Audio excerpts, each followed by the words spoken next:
ក្នុងមេរៀននេះយើងនឹងសិក្សាអំពីការសន្ទនាខ្លីមួយទាក់ទងនឹងការសាកសួរអំពីម្ចាស់កម្មសិទ្ធិនិងតម្លៃរបស់នីឡាការដៃដែលកើតឡើងនៅក្នុងបន្ទប់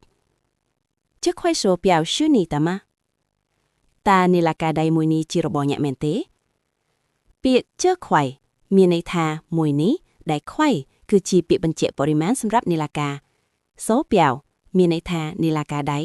ទម្រង់是的吗ប្រើសម្រាប់សួរបញ្ជាក់ពីកម្មសិទ្ធិ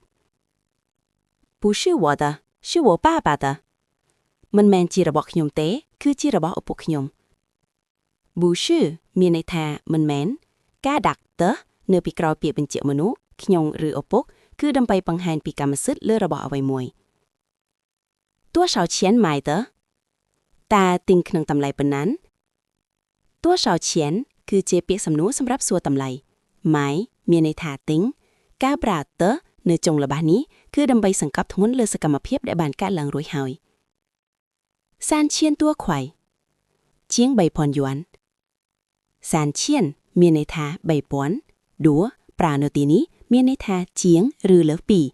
ខ្វៃគឺជារូបិយប័ណ្ណដែលប្រើក្នុងការនិយាយសម្រាប់ប្រាក់យួនចិនសរុបមកក្នុងមេរៀននេះអ្នកបានរៀនពីរបៀបសួររកម្ចាស់វត្ថុនិងការសាកសួរតម្លៃជាមួយពាក្យថាដួដើម្បីបញ្ជាក់ពីចំនួនលើសបន្តិចបន្តួចសូមព្យាយាមអនុវត្តការសន្ទនានេះជាមួយមិត្តភក្តិ